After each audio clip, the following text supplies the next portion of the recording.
Hey, welcome back to the Nitty Gritty of Real Estate podcast. We are talking about housing stagflation here in 2022. Let's get into it.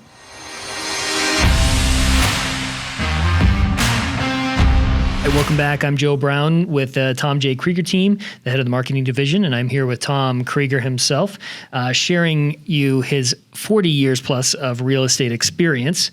Now we're going over something. I'm going to bring up the dictionary here for us.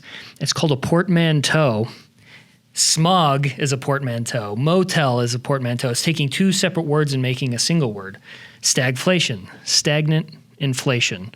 So we haven't really seen this since the 70s. Is that right? I wasn't born then, but let me know. Well, I was, Joe. Yeah. So stagflation, it's an economic phenomenon that is defined by periods with, like considerable inflation like we're having right now, and little to no growth, and in some areas, high unemployment. So like in the housing industry, we're seeing stagflation. The increase in the cost to buy the goods, the lumber, the electrical wiring, the plumbing fixtures, the paint, et cetera, right? And we're seeing very little growth because we can't produce that many new construction homes because of the supply chain issues. So the gross product of housing is not increasing enough to offset the inflation of the materials used to build the house. Okay, so that's where we have little growth and then high unemployment. And now that's interesting. When we think of unemployment, we think of people not able to work and they're getting checks. In the housing industry, it's high unemployment because they can't find the skilled workers. Gotcha. Okay. There was an article that talked about skilled workers. It's been over a decade since we've had an abundant amount of skilled workers, not only in the housing industry, but in construction in general.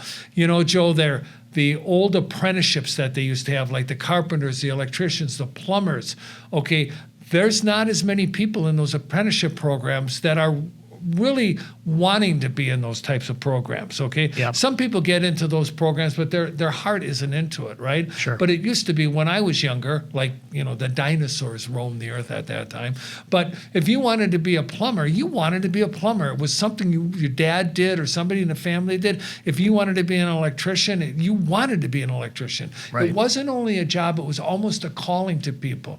Nowadays, we just don't see the volume of those people coming into those building trades. So that's where we're having the unemployment or underemployment of skilled labor in the housing industry, which is what's leading us to what we believe is stagflation.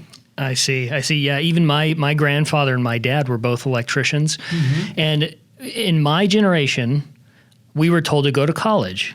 Yep. So we weren't told to go to a trade school. We were told that college was the pinnacle of where we need to be in education. And I think that is a product, in my opinion, of what we're seeing today. We're not seeing people go into the trades, even though these trades are paying out a lot of money. You can have a great career as a plumber, as an electrician, HVAC.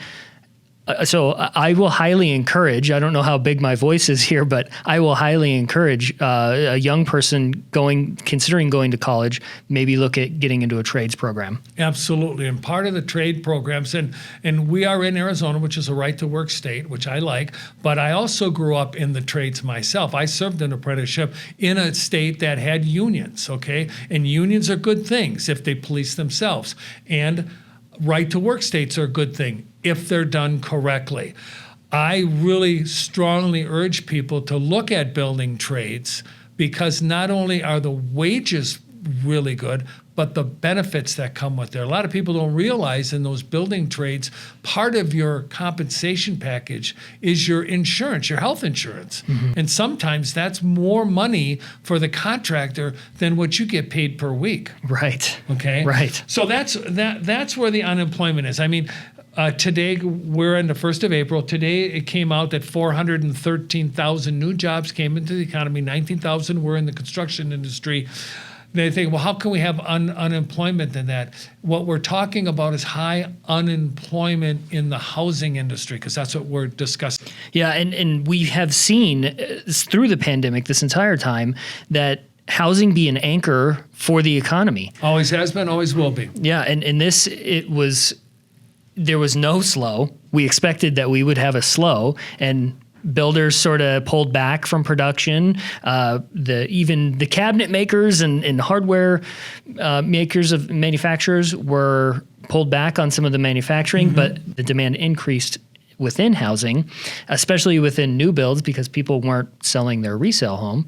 So we saw just a huge demand, and it kind of where we are now, with pushback build times being well over a year, where it used to be 6 to 8 months maybe.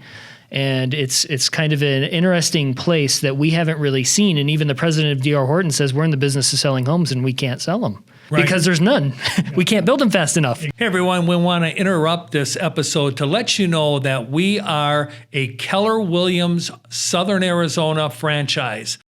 Also, we are licensed realtors practicing equal housing. Now, let's get you back to the podcast. Exactly. And, obviously, COVID came into play in a lot of this, but it isn't the only thing. Sure. Okay. COVID accentuated some of the problems. Yeah. But what we really need to look at is, where are we going, Joe? Where is it that we're going with housing stagflation?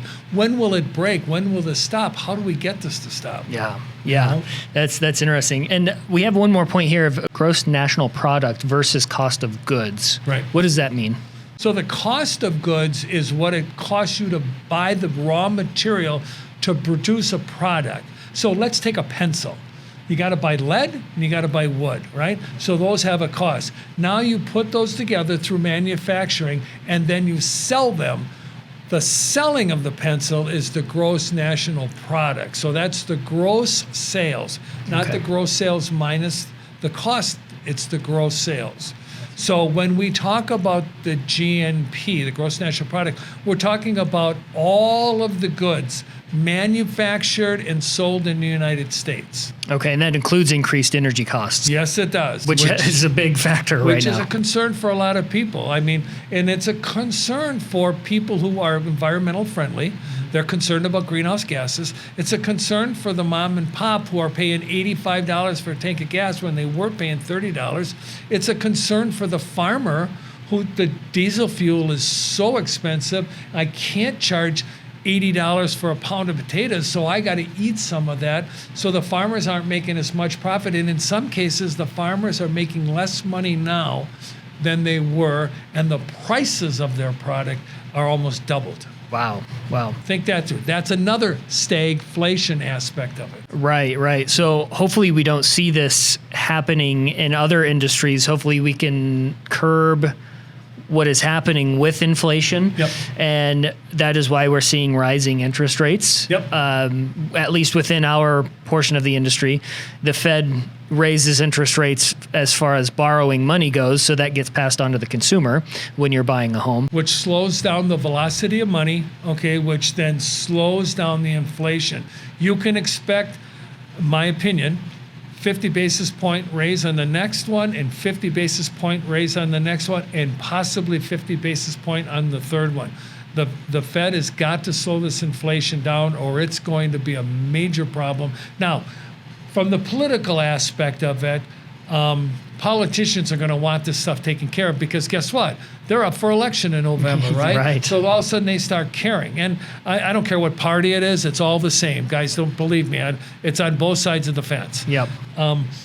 I hope that the Fed really tightens down the credit and the affordability, and the government stops giving away money so that we can get people out into the workforce, so we don't have this underemployed population, and we can get this stagflation under control.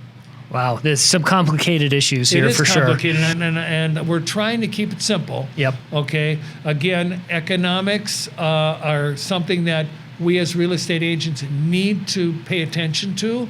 It's where we're going. It's where our clients need to see what's happening.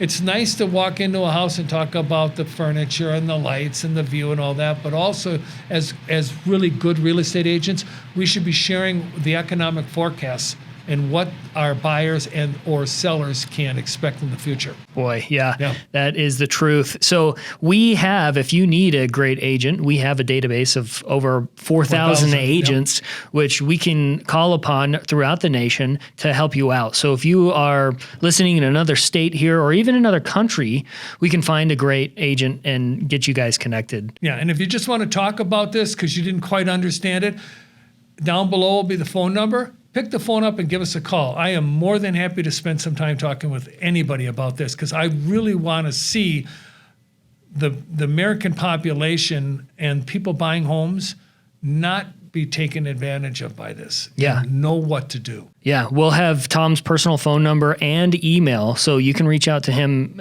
by doing that. And if you have any questions on this podcast, you can reach out to podcast@thetjkteam.com. And you can also go to our website, www.thetjkteam.com. There's some great resources on there as well. We have it updated weekly as far as articles like we're discussing now. And if you have any questions, please always feel free to reach out to us. We're not scary. We don't bite. We have great resources that we can send you to. So until next time, we will see you then. Hey, thank you for listening and watching the Nitty Gritty podcast here with the Tom J. Krieger team.